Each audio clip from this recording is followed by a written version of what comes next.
You know, the video I made last night with President Trump talking at a press conference about trade deficits, and then a response that I made to Thunderjet about what it was like, you know, back in the day when I worked at Kodak. It really got me thinking.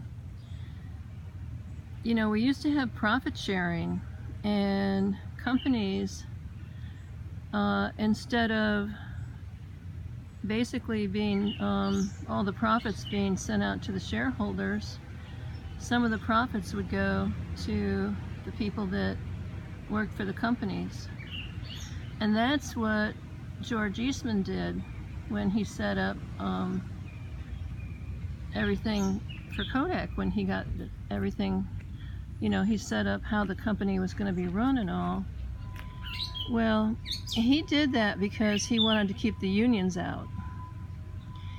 And Kodak, even though it seemed to be a monopoly, was divided up into a lot of small companies on the books. So, you know, like I worked for a small company inside of Kodak that was called Industrial Laboratories. And that's how they got away with being able to keep the trade, well, not the trade, the, you know, the unions out of there. Because so much money would go to the union people that that also wouldn't trickle down to the employees. So everything's been kind of skewed so that the little guy always ends up on the short end of the deal.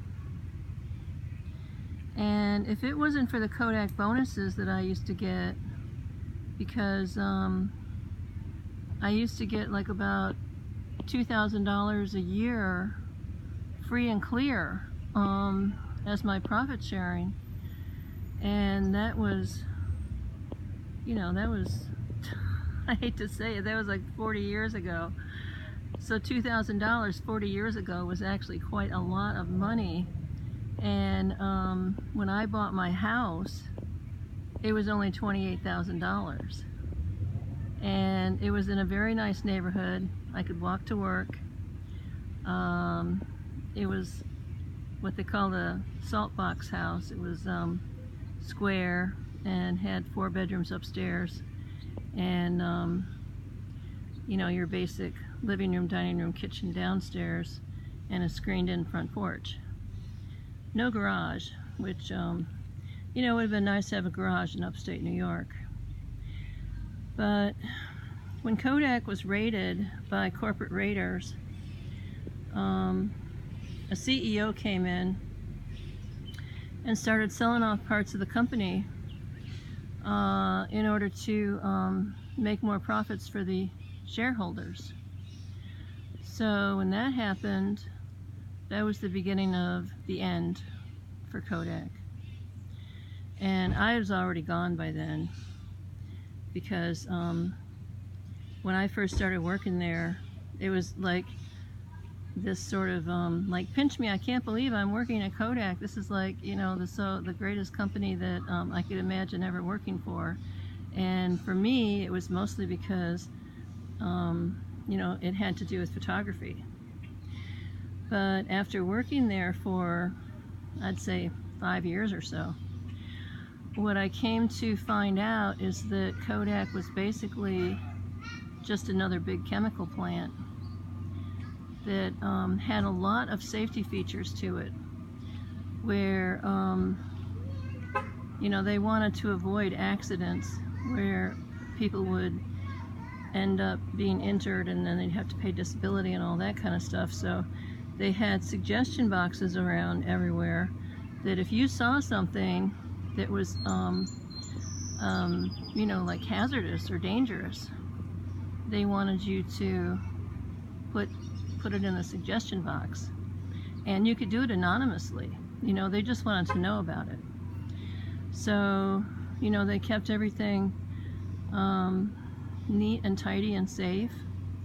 and you had to wear your safety equipment, your goggles, your lab coats, you know, all that kind of stuff.